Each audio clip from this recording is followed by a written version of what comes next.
Waiting for the eyeball. And here we are for a Thursday episode of Dualistic Unity Social. This has been just a fun week in general. And I find it so very interesting because we go through hard parts of our life. And what I mean is that we go through parts of our life where we're really wondering, what the hell is happening? Why is this happening to me? And what does it mean? And we resist and we pump the brakes, and then we wonder why things are so hard. And it's because we're making them last longer because we're pumping the brakes. And then we let that go. We start to recognize, oh shit, okay, I'm just resisting things. I'm afraid. I'm holding on to this idea of myself. I just got to adapt. Just got to relax. Just got to go with it. It'll pass. And we do that. And then it passes. And then we find that through that process, what we've just learned is how much more potential we have. That's really all we've learned in going through that, is exactly how much we can go through. And in that state of suddenly not thinking about it, not worrying about it, not looking for a problem, you have a moment of clarity. And that moment of clarity changes you. The problem is that I think we tend to get stuck there. We're like, this feels really nice. I really like this clarity. And we think that those moments of compression, that those periods of hardship and challenge should be avoided, when in fact, they're the reason that you got to that moment of clarity. And if you want a greater sense of clarity, you're going to have to keep going through those things, because the resistance to clarity is really what you're working against, or what you're working to let go of, right? Because clarity and responsibility go hand in hand. And we have a certain avoidance of that because we're afraid of it, because we still think of ourselves. And so we think of responsibility and fault go hand in hand, right? That somehow I'm doing something wrong. And as long as we think that, it makes it very difficult to see everything that we're doing right. Yeah, and how much that resistance to responsibility comes in so many different scales, right? Like even on the tenderest scale of when you're feeling like very untethered in a sense, and there's an avoidance in almost immediately, like a visceral avoidance of responsibility. Like that's a lot, but then it's because you simultaneously forget that you're already it all happening. Because immediately as I feel that, like, oh, that's a lot. It's like, according to what? According to you perceiving yourself as small, individual, separated me, as opposed to it already happening. And so then you can just trust whatever goes, whatever comes out, whatever happens, whatever you're going through, because there isn't this immediate opinion and perspective that comes in of what should or shouldn't be happening, because it can't know. But there's the subtle buy-in to try and know, because that intense feeling of not knowing and uncertainty, and like when it's feeling very, very raw, it's like incredibly intense. And so it's understandable why we buy into that perception of division, because otherwise it's there's an intensity to the experience that almost, I guess it's only difficult if you doubt yourself. That's really what comes in. And then that's the difficulty, is the doubt, because even going through when you are feeling very divided from everything, it's still the doubt, because that's a component of it. There isn't necessarily a right or a wrong with feeling clear or feeling less clear. It's like the doubt in yourself as you go, because whether you're thinking a lot and concerned, whatever, or not, and not really thinking about many things, it's really the concern of whatever you're going through, because you're just going through yourself and experience on varying degrees. And so regardless of what you're going through, it's always that concern, self-doubt, because you're just going through it. So just keep going. Yeah.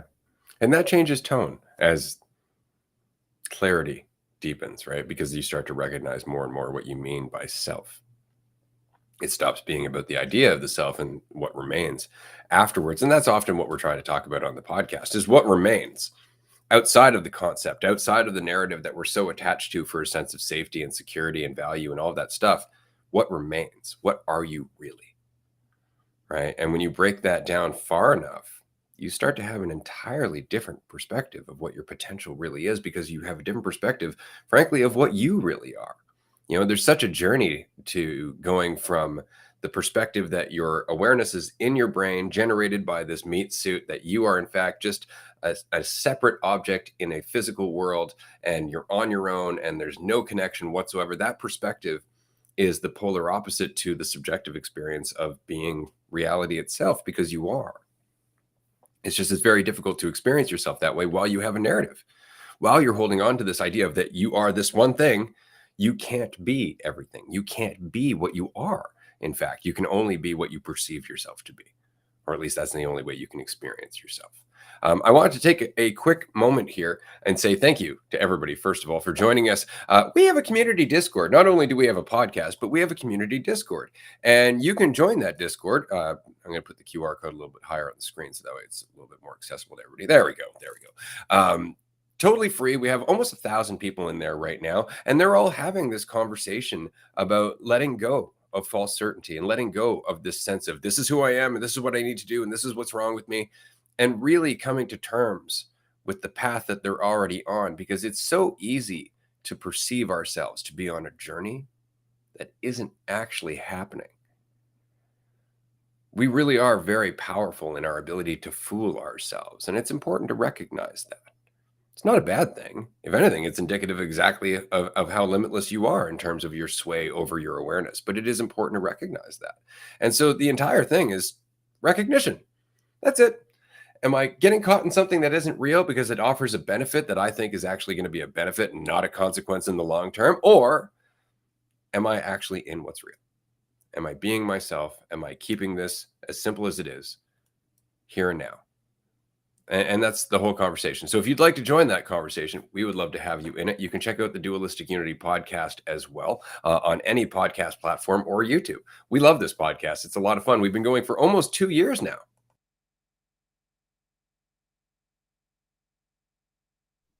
Oh, it's blast. Yeah. And yeah, so with that, okay. So you just reminded me of something I wanted to bring up before this, but we've talked before about the idea of time and how things make sense and how they make sense, and how it's kind of trippy that things even make sense, like that time is perceived as linear. And I was kind of thinking about it, like how much of it is our false certainty of what's going on around us and what things are that's making it make sense. It's like our attachment is initializing the making of sense. It doesn't exist outside of our attachment to a certainty of who you're with, what's going on around you. And without the false certainty, like things don't necessarily make as much sense. Like the room that you're in, the situation that you're in, without some degree of false certainty. And it's like, it's almost like, Kind of like they make sense at different scales, right? Like, this is the thing, is that all we're ever saying is not that things aren't necessarily what they appear, but they're not just as they appear. That's where we tend to get tripped up, as we come up with a concept of something that is, we're like, this is the way life is, and we stop looking, and that's it. And yet all of our scientific endeavors are in the vein of continuing to look. This is how we went from natural science to Newtonian science to quantum physics and quantum mechanics, right? Each one from its own perspective seems valid.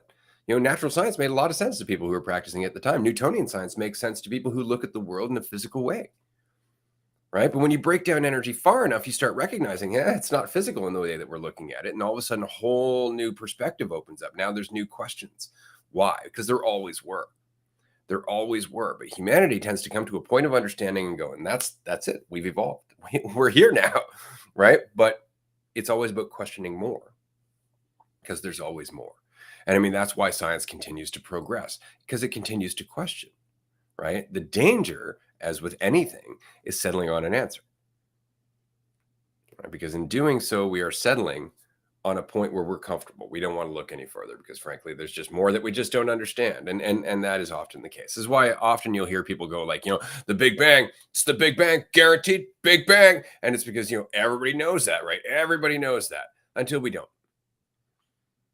Until we don't. Now what's funny is that you have people suddenly questioning things that everybody knew, right? Like the fact that the universe is 13.7 billion years old. Everybody knew that. We all knew that because of the rate of light traveling, right? Now all of a sudden there's a new model that points out that actually light traveled kind of differently. Things were different once upon a time. They didn't work the same way. And so the universe might actually be closer to 30 billion years old. Now you have another theory coming out about the Big Bang not being the beginning, but the Big Bang coming from another point of the universe expanding and expanding, expanding until there was so much energy dissipation that it was basically nothing. And in that nothing was infinite potential and poof, another Big Bang continuously for eternity. And this is the point, is to continuously look at possibilities, not to settle on something just because it makes us feel superior and intellectual and intelligent. Now we know, right? Because life isn't an endpoint. That's it. Life is constantly changing, and our perspective of life can consistently change along with it, including our perspective of ourselves.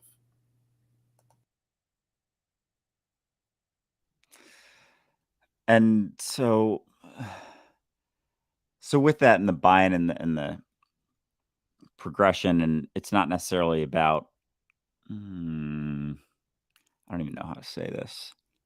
Like, I can't necessarily say with absolute certainty any of the things that I can see right now are what I think they are. There's still something, but at its core, it's not And actually you know that. divided. And you know that for a fact because all you're seeing is light reflected off of whatever it is interacting with your brain. So you're seeing your interpretation of the reflection. You're not actually seeing the thing. Exactly. And so, oh man.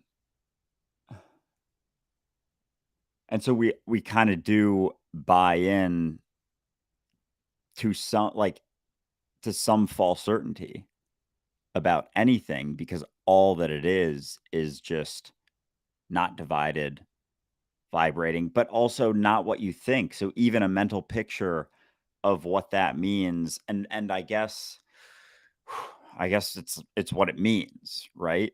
Like it what it means is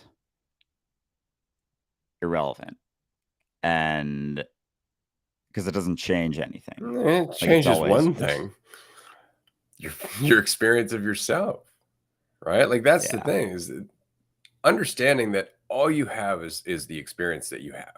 The assumption that the experience is the truth is the problem. But the experience doesn't change regardless. You're still having it. This is the typical disagreement we have with the non-duality folks, right? There is no me. No, there absolutely is a you. Right? It's just not what you think you are. Right? Like that's it. It's never what you think you are. But the experience of you is still happening. The experience of what you think you are is kind of superfluous. Right? That's on top of that. Right? But the experience of you is happening. Now, what does that mean? And this is it. We're like, well, it means that this is all physical reality. And we have this weird distinction between dreams and being awake. And we have this weird perspective of external and internal, despite the fact that all of that is perceptually kind of muddy water, right? There's a lot of gray area there, whether there's an internal or an external. Right? But again, we settle on things because it makes the conversation easier and it makes it easier for us to build empires and have structures of control and have structures of hierarchy and everything else because we want to invest in the mentality that we're separate rather than accept the fact that that's false certainty. yeah, and like all of it is, but it's not about not having false certainty. It's just what it means relative to you. Because even the thought of, oh, there's no me, whatever, is way less intense than there being you and everything you're perceiving not being what you think, including you, but still being you. It's like being in the middle of the Potential. storm. Yeah. as opposed to being disconnected from it. Like the idea of, oh, there is no me. It's like, who the fuck is saying that? Who's talking? Like, who's talking right It's just being said. now? Oh my like it's way more subdued and like an avoidance as opposed to there is very much me. And it's never what I think, and it's not anything separate from anything. But you got it. It's And avoidance, right? yeah. Like the perspective of the perspective of division, if taken too far, becomes the root of all of our psychological suffering to a very large degree, right? It's a necessary part of the experience. There always is duality, right? It's just that we get really caught up in the illusion of it. And that causes a lot of our suffering. It causes a lot of our loneliness, our depression, our anxiety, all of that stuff. And so, in a response to that pain and suffering, we just go, there's no me, because that's where all the pain comes from. And in doing that, we cut off all the joy. We cut off all the lessons. We cut off the continued growth. We're trying to like short step to being everything and being in this perfect state of bliss, which obviously God is love and all this stuff. And it's just like you're trying to step out of existence. You're trying to step out of what you are, which is the entire spectrum of all of the things you could perceive yourself to be. You don't have to say, I don't exist, to understand that you are not any one of those individual perspectives of what you could be. That's it. It's just recognizing that, yeah, suffering goes with the overcommitment to that idea. You don't have to say it never existed to understand that overcommitment to it is the problem, not the perspective of division. That's a gift. See, that's the funny part. When people go deep enough down the rabbit hole, they come back going, I really like being me. I like being able to perceive you as separately. This is fun dialogue, things like that. It becomes a different experience because you have an appreciation for it, right? Most of the time we're so caught up in it, it just seems like a prison sentence. We just want it to end. And that's where you get a lot of the non-duality people. Not like traditional non-duality people, but very much westernized kind of non-duality, where it's just like there is no me sense, there's no me, everything's perfect, everything's just what it is, blah blah blah blah blah. There's no responsibility, there's no participation, there's no influence whatsoever. It's complete avoidance whatsoever of being involved with any of this.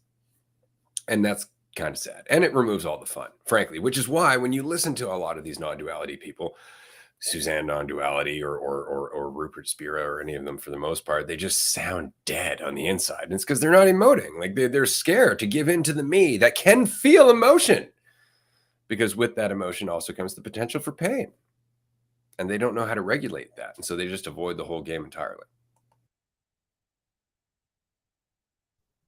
Yeah, it's a massive means of avoidance because even of the experience or the recognition that, you're just reality going through experiences and that it's never necessarily what you think, like holding on to that, there is no me sense kind of is another way of just passing off that responsibility of going through something. It's like now you're separated and you're just like kind of numb in a sense because you're separating yourself from the experience of the variation. So it's like a numbing mechanism at some capacity, and that makes sense because if for the most part, and I'm not saying there isn't some expression of emotions, but there's an avoidance of feeling a lot. And so it's like we're so powerful that we can actually to a degree numb ourselves through, you know, avoidance of certain experiences because Intellectualism. there's It's yeah. intellectualism. That this is why we always say philosophy is the disease for which it should be the cure. This is why anybody's just like, oh, the non-dual philosophy.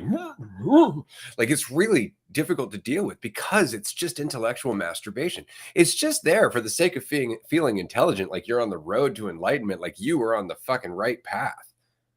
That's all it is. It's just I feel like I'm doing better. And it's just like it's great, but you're still in the shit. You've never left the shit. You'll never leave the shit. There is no path out of yourself.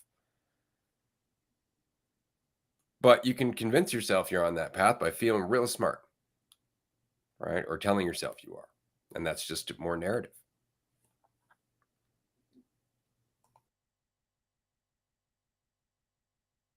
'Cause it's just narrative. Like, it's just narrative. Any ideas of that, anything I believe, like, because that's the distinction, like, that's what the veil is. I believe this, and I'm not willing to recognize that I'm not sure of that. Because when you recognize how unsure you really are, it's not about, I mean, it is about believe I guess it's about believing in a sense to a degree for communications means, but it's like everything you say will start becoming tongue in cheek when you're really recognizing how little is divided and how little you actually That's why know. I laugh so much. It is like, holy shit, like computer. It's like, the fuck does that? It's like just a variation that I'm perceiving, and oh man, but like it's so much of it comes back to self-perception and what I think I am. Like it's one Yes. thing. Yes. And we have a question Yeah. in our live stream that applies to this right now. Hey, I've been struggling going back to old habits that hasn't done anything good for me. Any advice? Yes.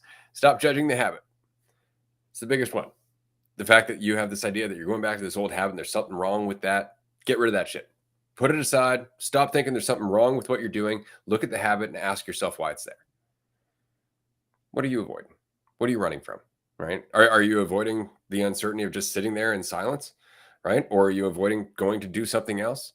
Right? That's the thing. It's just the habit was there for a certain reason. Obviously, that reason's still there. Right?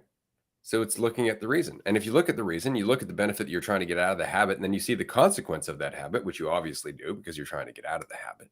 Just the recognition of that will make it easier to slip away from that habit. But beating yourself up for having the habit, telling yourself that you have this loop, that you keep going back to this old habit, that becomes a habit in itself. The narrative of being stuck on an addiction becomes an addiction. And that's kind of the point, is that a good part of it is to let go of the idea that you've done anything wrong, to look at what you're doing without judgment, just honesty without judgment, and then let it change you. That's it. And it will. It really does. It really does, because that's all you need. You can't unsee something you're willing to see. Once you're willing to recognize responsibility, this is why in AA, they say first step is accepting that there's a problem. Because people have been telling you there's a problem, and that doesn't make a difference until you are willing to look at it. And in looking at it, you see the consequence, and then your options change. Okay, but that's it. It's being able to look at the consequence, not judge yourself for taking that strategy, and then allow the strategy to change with the new awareness that you have developed. Because that's it. Your intelligence is always trying to process more. Just give it more to process. Get out of the way. Be honest with yourself, and you'd be surprised how quickly you will change.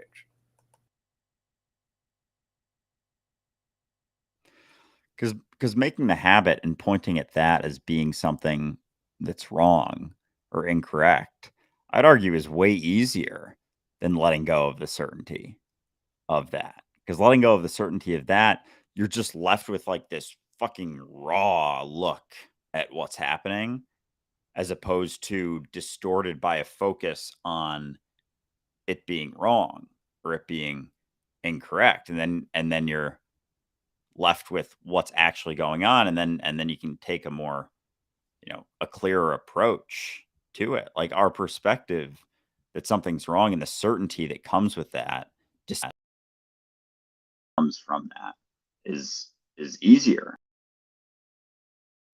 I think, did my sound disconnect? For a brief second, but you did repeat yourself, so that helped. Oh, there we go. Okay. Now this is important, and because somebody said, replace it with a healthier habit. Nah, we kind of have no choice but to develop habits. The problem is how much we get into those habits, because habit itself becomes the addiction. We're looking for the familiar, And it's in the unfamiliar that we're growing the most. Now, the unfamiliar can't be maintained. Obviously, it's going to eventually become familiar. But that's the point, is that when it becomes familiar, there is this unfortunate toxicity that can develop through attachment to it, because the familiar can be addictive, right? And so I think it's important just to look at habit in itself as something that has a consequence, because habit in itself does have a consequence. Habit maintained long enough takes on the appearance of intelligence without any of the benefit.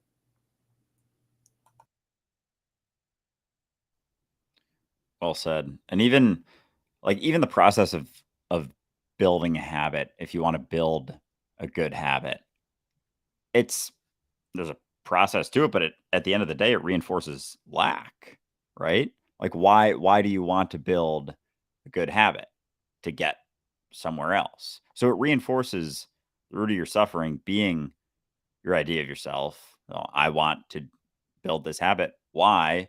For this reason." This is a labeled a good habit by society as opposed to a bad habit, but it's really just the desire to make a habit for any reason whatsoever stems from, the desire to be something else, be more, or else there wouldn't be this set structured thing that you're holding on to. But yeah, so I guess it's why is really what it comes down to. Like, what am I trying to get out of this? And then if it is to become more than what I am right now, as opposed to just something to do, it'll reinforce lack, right? Well, okay, so here's a perfect example. When you first started in this conversation, when we started the podcast, you started recognizing that you had a fairly rigid routine, right? That you had a habit, as it were, and it was something that you were rather attached to. And that's the problem, you see, is that it becomes a habit which you might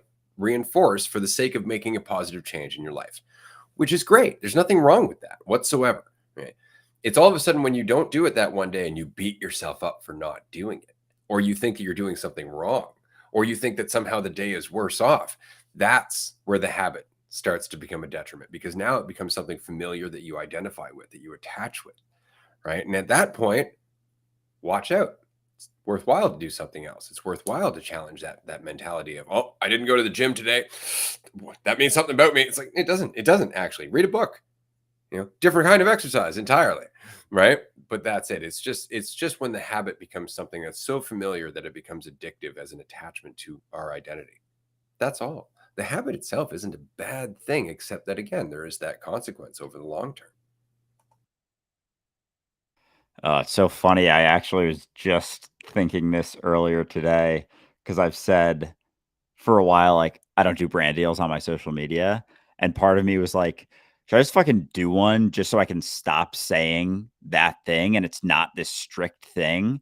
And it's such a silly one because it's like, either way, not a big deal, but it's so fucked how quick we are to build a story, and it even just me realizing it today, like, why the fuck don't I just do one? Because there was like and I didn't even realize that it was a component of the story maintaining Andrew, but I was like, why, you know, there was like a funny feeling to it. Like I should just like do it just to get rid of that thing. It's an attachment and how subtle they can Or be. you could just get rid of the thing. That too. Isn't it Yeah. funny how often we do things just as symbolic acts so that we can let something go? Right? The fact is, you can just let it go. And I know, like, this is something that's common in therapy. For example, like you'll encourage somebody to write a letter to someone that they're letting go of, and then burn it. Right? Why? It's all symbolism, right? It's all a symbolic act of now I can let this go. It's like you could have done that without the fire or the letter. Like you could have, there's a lot, but it's symbolic. And so it has more power in our life because we use it that way, because we give it that power. It's not necessary. It's just a placebo. That's so fucking funny. Oh, you cut on me again. Oh, you're still out. Andrew has been silenced because he's having too many insights, so everybody will just have to wait for a minute. I did want to mention while we're here, and Andrew is not able to interrupt me, just kidding, that we have a Patreon discussion right after this. It's a 90-minute call. It's a tier 2 group today. We do this 5 days a week. If you would like to join us, we would love to have you there. It really is just about the discussion. Our podcast is around 270, 280 episodes. It's climbing fast, but it has been consistently informed by the conversations that we have with our Patreon supporters, with the people on our Discord, with the people that participate on our roundtable episodes, which is also a tier 2 perk. If anybody would like to be a tier 2 supporter, not only do you get some merch, but you also get to be on our roundtable episodes, which we do every 2 weeks. This is a great chance for you to introduce the project that you're on, talk about something you're interested in, ask the community for some support, or possibly just ask a question. It's really up to you. You can do anything you'd like with the time. The roundtable events are a lot of fun, and it gives you a good chance to see what it is that we do in Patreon the other 5 days of the week. So if you'd like to join us on Patreon, we'd love to see you. We'll be there in a half hour for a 90-minute call, and then we're going to be warming up for another episode of Dualistic Unity Social later on this afternoon. How's your audio, Andrew? I think it's back. You're back. Yeah. Sweet. I'm back. Yeah, definitely hop into Patreon. Those calls are a blast. The roundtables every 2 weeks are a lot of fun. It's a full podcast episode that gets posted on, all our Apple, Spotify. So, you ever wanted to be on a podcast episode, you can just join, hop in, and every 2 weeks we do that, and you can chat with us for an hour and a half. I do actually have one more announcement before we wrap up, because we have about 10-15 minutes left. We are thinking about doing another mini retreat. You may not know this. Andrew and I have hosted 5 retreats so far. We got our 6th one coming up at the end of August in Vermont. That event is already sold out. We have another event coming up in November in the Netherlands. That's a 9-day event.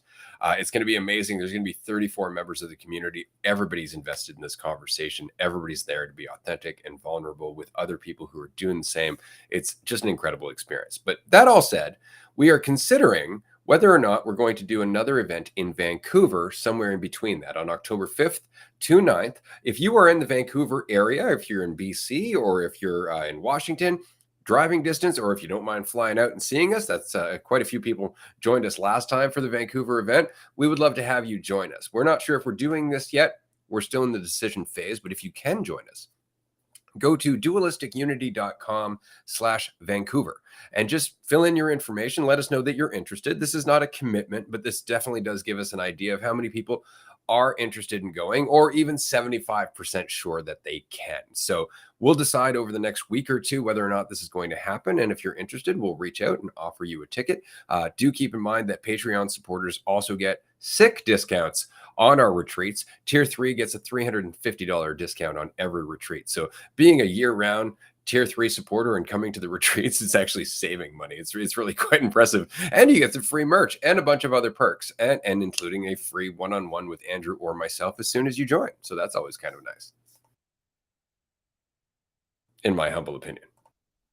In mine as well. Yeah. No, it's a great spot. If you haven't checked out Patreon, it's just a gold mine. We give away a 1-week free trial, so you don't even have to pay for anything, and you get a full week of group chats and whatever else is in there. You want to read old articles, look at other things, it's there's a lot of great stuff in there. And we have that Netherlands retreat coming up in November. So definitely check that out if you haven't read about it at all, and feel free to hop into a group and ask us any questions if you're curious about it. But yeah, the back to that letting go and the excuses thing, even just the idea, as I was talking about, oh, should I just do a brand deal to let it go? It's like, that's a massive should. And there isn't that, but it's like, and there's nothing wrong either way, but it's an extra step. It's like an extra step to letting go of something that's maintaining the idea of myself, which almost just reinforces the idea of myself. And so as I come up with, oh, should I do this to let it go, or some sort of excuse to let it go, it's like it reinforced it. And then letting go of that doesn't do the thing that it would have done if I didn't have the excuse, because then me letting it go means something about me as well. And it's like, holy fucking shite. It's such a like sneaky, slithery fucking snake getting in there. Like that attachment to measurement, to needing to do something, to doing the right thing because it's what you should do. Holy shit, it's like it all like it I get why it's, yeah, it's all reinforcing to some degree, reinforcing me, the idea of me in some way, shape, or form. As soon as there's even a little bit of I need to do something in order to let it go, as opposed to just fucking letting it go. That's why you'll notice that all of the core tools, if you want to call them that I ever pass on to people are relax, pay attention, be yourself, don't judge your progress. Right? All of it is just stop thinking about yourself. That's really all it is. Just stop thinking about yourself. And you'd be amazed at how good you are at just being who you are if you just allow yourself to be. But most of our distortion comes from trying to be something, thinking we're not something, comparing ourselves to what people aren't, which is kind of the funny part, right? We're comparing ourselves to people, but we're not. We're comparing ourselves to assumptions of people that happen to validate our perspective of ourselves. Isn't that funny? We never make assumptions that don't that invalidate our perspective of ourselves. We always make assumptions about others that validate our perspective of ourselves. Always. Isn't that funny? I always find that funny, and it's just the case. So just keep that in mind, that it's the idea of yourself that gets in the way. Just relax. It's always the same shit, but it's difficult because as soon as you say that, your brain's just like, how do I do that? What do I think about? And it's thinking about itself again because your brain's going to do that. Your brain has no choice but to do that.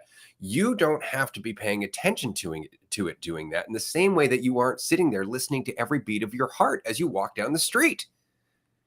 It's doing its thing. You don't need to be involved. Just keep going and relax.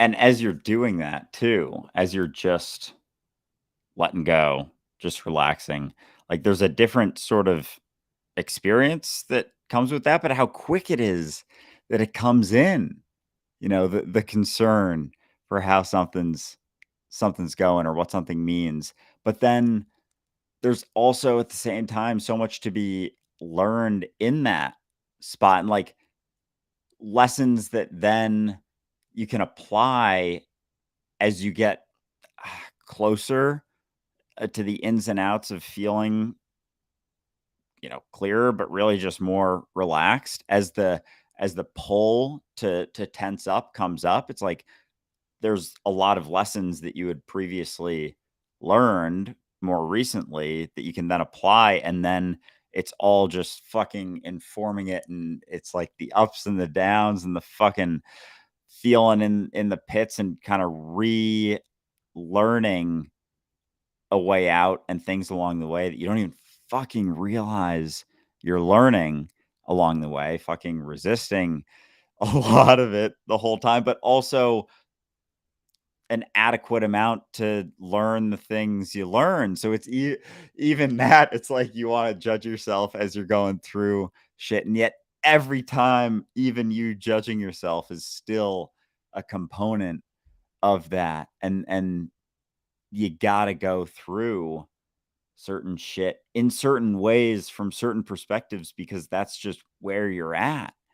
And the variations accelerate, the frequencies, the ups and the downs accelerate depending on how willing you are to be responsible as you go, and they decelerate the more you want to pass it off to something or someone else, and then you fluctuate in between that from passing it off to taking responsibility, and that has its own fluctuation as you go in each and every moment. And then you just keep going through something and you don't know what you're going through ever. You don't know what you're going to learn. You're going through So you. always. And so often, yeah, we just think that we're not, and that creates the fucking timeline of false certainty. Anything outside of where you're at is there is no degree of certainty, and even where you're at, the certainty with that, and that's fucked. The certainty of where you're at, like, even because the universe doesn't exist locally, and so So there is nowhere. fuck, dude. Oh, And if man. there's no where, then there's no when. Because space and time go hand in hand. And all you're left is with the eternal now, which can only exist through the experience of you.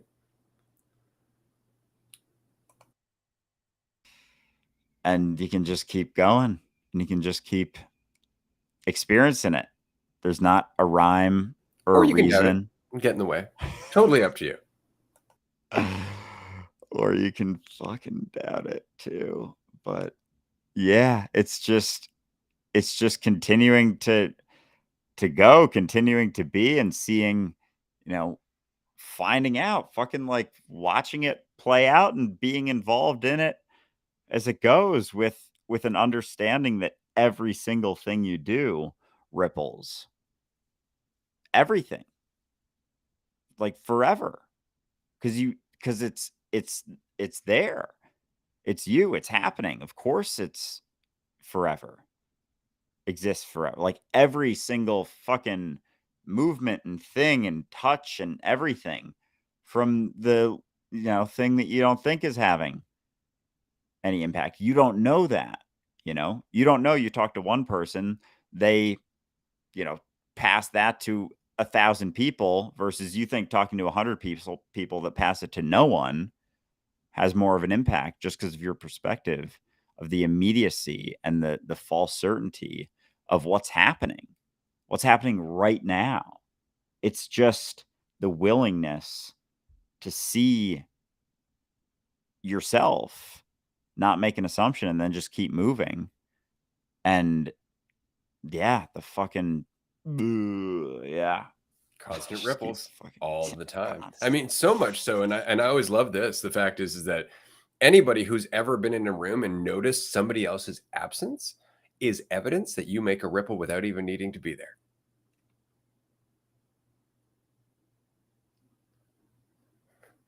That's the thing. Like we are connected to everything. Connected's not even accurate because that implies that there could be a disconnect.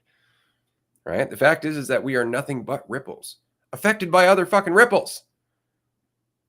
So that means that it's just one ripple. We just look at it individually. We separate it into the idea of ourselves, like you're making your ripples and I'm making my ripples, and therefore our ripples are colliding. It's like none of that's actually happening. That's just a way that we visualize it. Right? It's all just moving as one. It's just moving as you. So we are going to wrap up here in about 2 minutes. I'm going to throw a QR code on the screen again for Patreon. If you can join us on Patreon, you aren't going to regret it. There's a 7-day free trial that's available. I'm that confident in it.